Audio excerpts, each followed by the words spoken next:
Hello students, welcome you all. Welcome in the class of accountancy of class 11th where we will deal with the concept of rectifications and error. Today students, in nowadays, as you know that the schedule of human life is very busy and a very hectic schedule.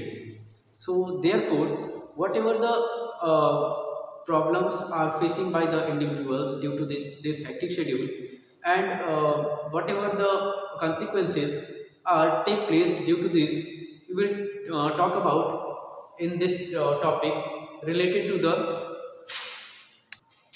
maintenance of books of account. As we know that accountant is also a human being, as he may also busy, he may also make some activity, perform some activity which is not required at his level. यानी जो accountant होता है वो accountant ultimately हमारी organisation की जो भी transactions record करता है उन ट्रांजेक्शन्स की रिकॉर्डिंग में भी उससे मैनुअल मिस्टेक हो सकती है। इन मिस्टेक्स की अकाउंटिंग ट्रीटमेंट में जो इफेक्ट आता है, जो कॉन्सिक्वेंस आती है, that would be said as a misleading financial information. तो ऐसी कंडीशन में अगर हमारी ऑर्गेनाइजेशन में एक ऐसी बुक्स ऑफ अकाउंट है जो कि मिसलीडिंग है, that should not be continue for a long time, है ना। ऐसी कंडीशन में अगर हमने अपनी मिस्टेक को आइडेंटिफाई कर लिया तो जितना जल्दी हो सके, जितना ज़्यादा अच्छे से हो सके उस मिस्टेक को हम रिमूव करें और जितना ज़्यादा इफ़ेक्टिव तरीके से अपनी बुक्स ऑफ अकाउंट को हम शो कर सकते हैं, बुक्स ऑफ अकाउंट को हम रिकॉर्ड कर सकते हैं, करें। और जो भी एरर्स हैं, जो भी प्रॉब्लम्स हैं हमारी ऑर्गेनाइजेशन में, उन सारी प्रॉब्लम्स और उन सारी एरर्स को जो है हम दूर करके अपने बुक्स ऑफ अकाउंट को एक्यूरेसी के साथ रिप्रेजेंट करें। So this all concept was entitled with the rectification of error. As rectification can be defined as a re-establishment of re-establishment of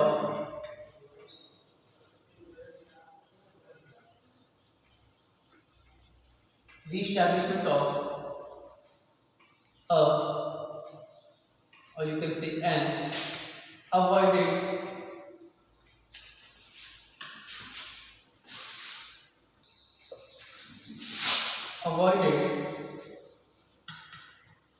rule.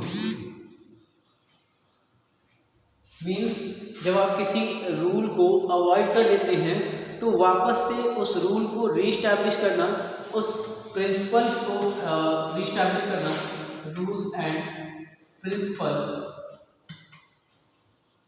That is known as rectification of any activity. Where as errors are unwillingly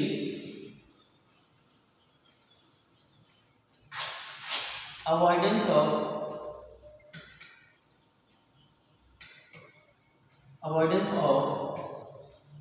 any rule or principle।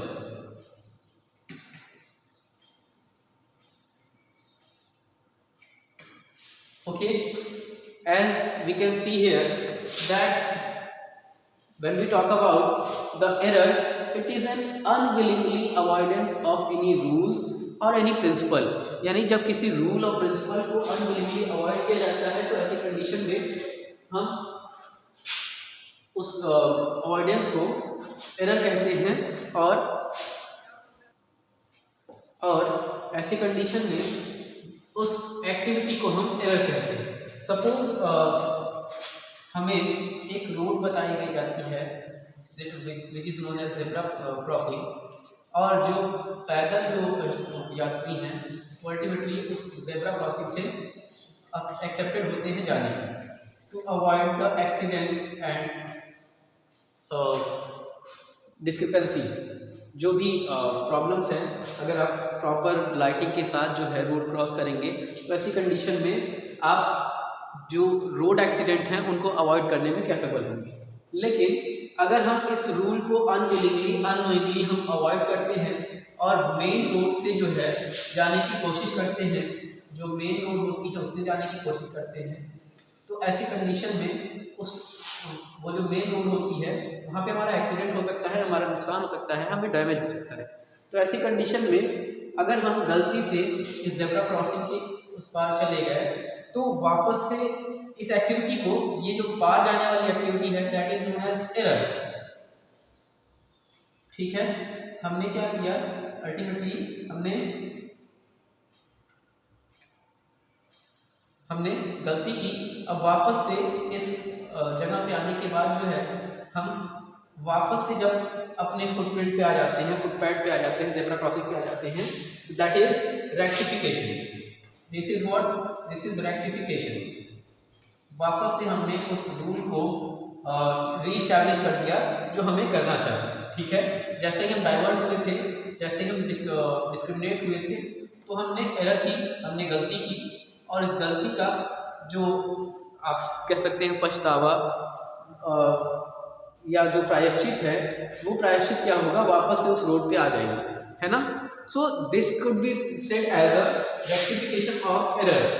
यानी जब हम अपनी किसी ऐसी activity को जो हमने unwillingly की है, अननोइंगली की है, और उस एक्टिविटी को हम अवॉइड करते हैं, और हम उस एक्टिविटी को परफॉर्म करते हैं जो विलिंग नहीं है हमसे, और ऐसी कंडीशन में हम, जब हमें याद आता है, जब हमें पूरा ध्यान आता है, तो वापस से उस गलती को सुधारने की कोशिश करते हैं। That is known as rectification of error.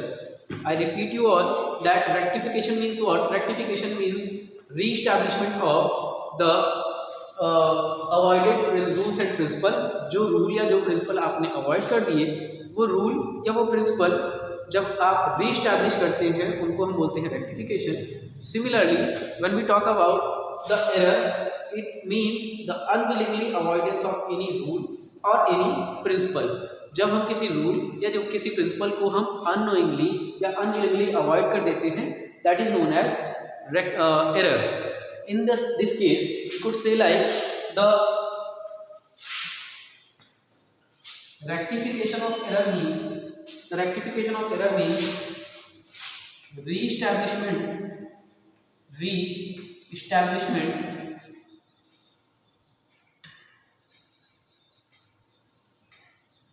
of any avoided rules and principle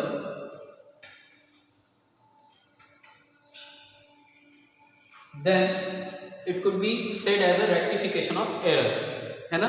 rectification of error क्या होगा, अल्टीमेटली जो रूल्स या जो प्रिंसिपल हमने अवॉइड कर दिए हैं, ठीक है, जो रूल्स या जो प्रिंसिपल हमने क्या कर दिए हैं, अवॉइड कर दिए हैं, उन रूल्स या उन प्रिंसिपल्स को वापस से री-एस्टैब्लिश करना ही हमारा रेक्टिफिकेशन ऑफ एरर कहलाता है। तो सबसे पहले हम बात करें एरर्स जो होती हैं, एरर्स क्या होती हैं, अकाउंटिंग एरर्स क्या होती हैं, उनके कितने टाइप्स होते हैं। ठीक है, let us see. When we talk about the accounting errors means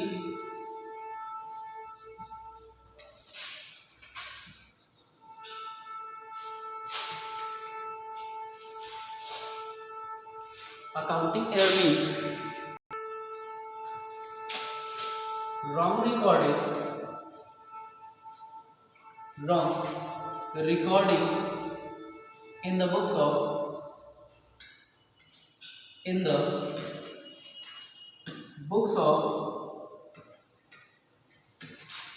account।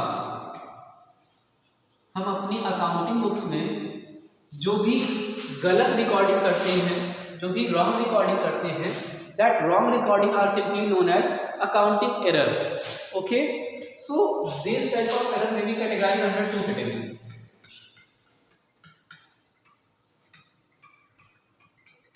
Okay, जो एरर्स होती हैं वो दो टाइप की या दो कैटेगरीज में डिवाइड की जा सकती हैं, as the errors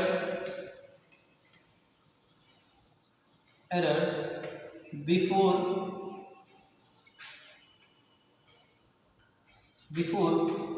preparing trial balance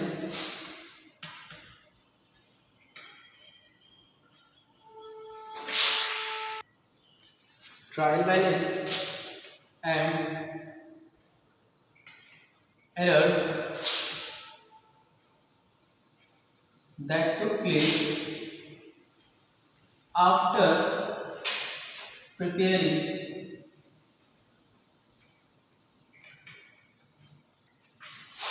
trial balance.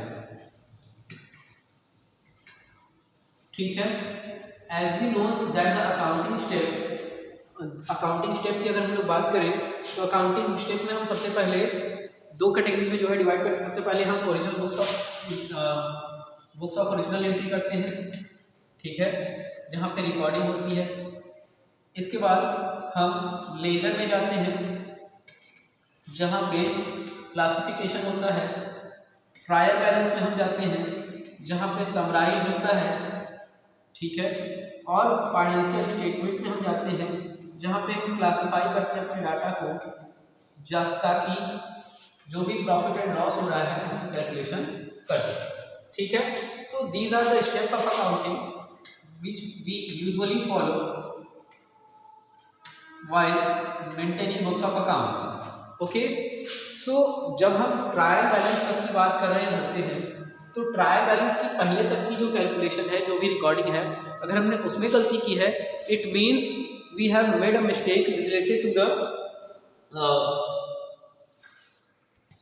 Original book और ledger, where we could classify this type of error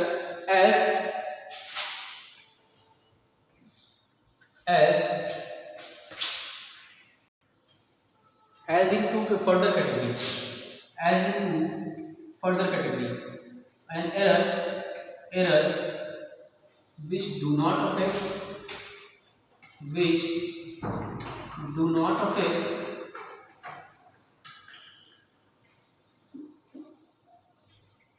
the books of account. Similarly, errors which affect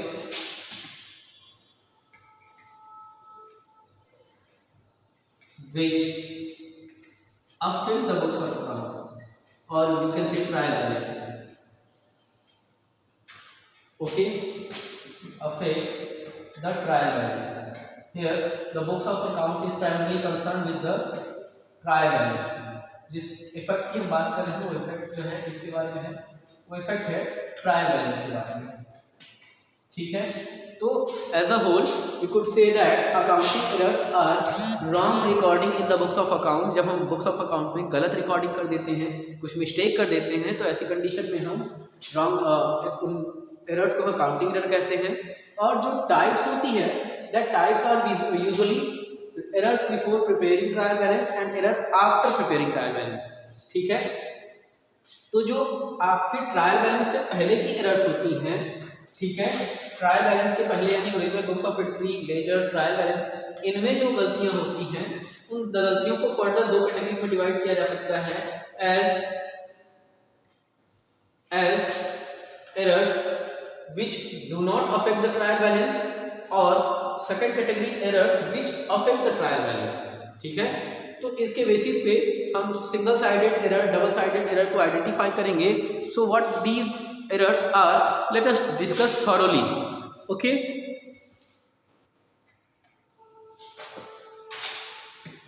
so when we talk about the errors which do not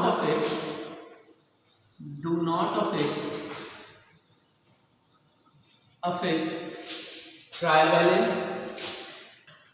that means we are talking about the errors which are double sided,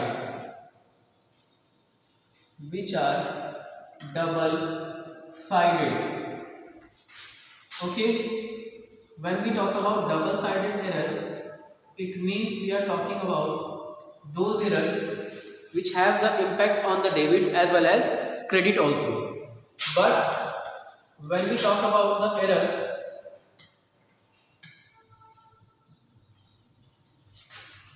which affect the trial balance, it means we are talking about single sided error. ठीक है। So let us talk about the accounting errors which took place in the organization.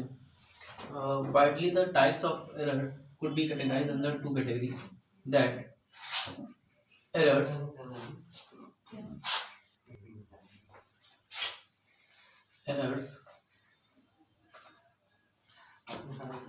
which do not affect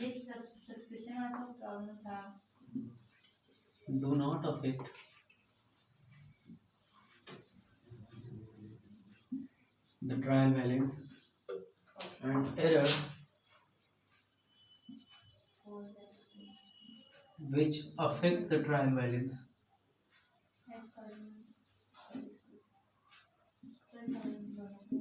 ठीक है।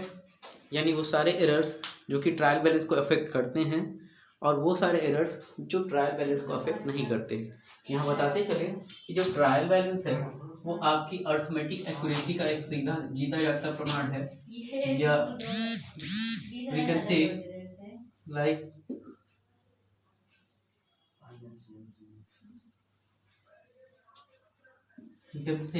Like जब हमारी trial balance tally कर जाती है तो हम कह सकते हैं कि before preparation of trial balance there is no any kind of arithmetic error taken place in the books of account. यानी बुक्स ऑफ अकाउंट में किसी भी टाइप की जो अर्थमेटिक एरर है उसने जगह नहीं बनाई है, यानी उसमें किसी भी टाइप की अर्थमेटिक एरर नहीं है। ठीक है।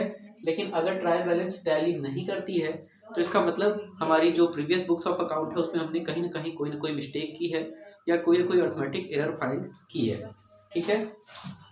ऐसी कंडीशन में अगर हम बात करें उन एरर्स के बारे में जो ट्रायल बैलेंस को जो है टैली मतलब अफेक्ट नहीं कराते हैं, उनकी वैल्यू को टैली करने के बाद भी पाई जाती हैं, इन एरर्स को हम मेजरली इन 4 कैटेगरीज में फाइंड कर सकते हैं। एज यानी सबसे पहले एरर होती है एरर ऑफ ओमिशन, यानी जो ट्रांजैक्शन है वो हम अपनी बुक्स में रिकॉर्ड करना पूरा भूल जाते हैं। ठीक है। मीन्स द एंट्री और you can say transaction are completely out of recording, means there is no recording of such kind of error in the books of account. Okay, means हमारे ट्रांजेक्शन्स को बुक्स ऑफ अकाउंट में अगर हम record करना भूल जाते हैं तो ऐसी कंडीशन में ट्रायल बैलेंस टैली भी कर जाती है, लेकिन जो एरर है वो एग्जिस्ट भी करती है। इसी तरीके से एक और इम्पॉर्टेंट ट्रांजेक्शन हम देखें, एरर हम देखें जो कि एरर ऑफ प्रिंसिपल से रिलेटेड है। एरर ऑफ प्रिंसिपल से रिलेटेड है। ऐसी कंडीशन में जो एरर ऑफ प्रिंसिपल है उसमें हम कह सकते हैं कि जो एरर होती है वो होती है हमारी as when we do not differentiate between capital and revenue expenditure, we make such type of error. No clear distinction between capital and revenue item. Capital and revenue item, यानी जब कंपनी अपने capital और revenue items के बीच अंतर specify नहीं कर पाती है, ऐसी कंडीशन में भी हमारा जो एरर है वो अल्टीमेटली एग्जिस्ट करता है in the name of error of principle. ठीक है। ये एरर उस टाइप की एरर होती है जब हम अपने कैपिटल आइटम को रेवेन्यू आइटम के रूप में या रेवेन्यू आइटम को कैपिटल आइटम के रूप में आइडेंटिफाई कर देते हैं। जैसे suppose we are purchasing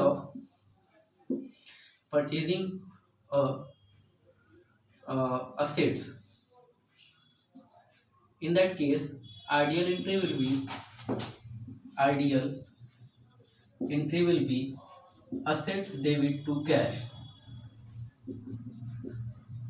but we made the entry in real as purchase debit to cash. Since we very well know that purchase and assets both items are recorded in debit, and therefore the value of assets reduced and increase with the value of purchase. Purchase की value बढ़ जाती है और assets की value घट जाती है। इस तरीके से हम देखते हैं कि डेबिट का जो टोटल है वो सेम रहता है, लेकिन गलतियां एग्जिस्ट करती हैं। तो जैसे यहाँ पे हमने क्या बोला कि परचेज हमने किया असेट्स का, तो परचेज जो असेट का परचेज है वो कैपिटल एक्सपेंस होता है, लेकिन जो परचेज हम लिखते हैं वो एक रेवेन्यू एक्सपेंस होता है ना। ऐसी कंडीशन में हम कैपिटल रेवेन्यू में अंतर नहीं कर पाते हैं, और इसी कारण से हमारी जो एरर होती है वो एरर होती है that is error of principle. ऐसी कंडीशन में ट्रायल बैलेंस टैली करने के बाद भी हमारी एरर एग्जिस्ट करती है। So this is the error of principle. Hope that error of principle is very much clear to you. Next is posting in wrong account.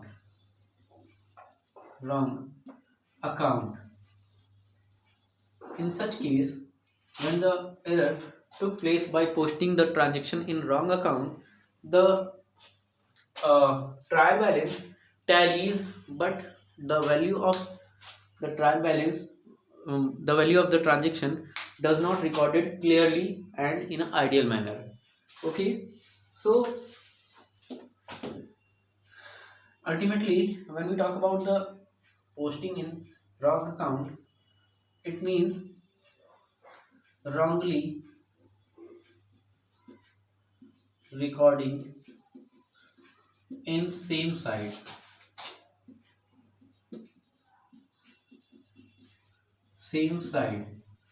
as suppose we made the payment to Ram, paid to Ram, it means ideal entry is Ram debit to cash,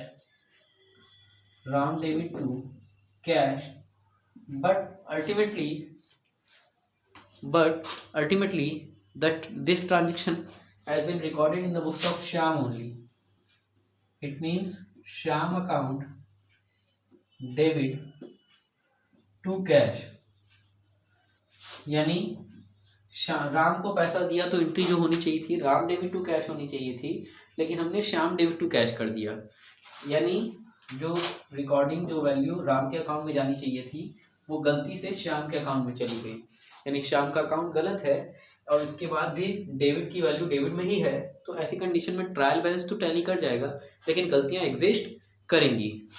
this is the situation where the posting in wrong account take place. Hope this type of error also clear to you. And the next type of error is wrong recording or recording in wrong books of original entry,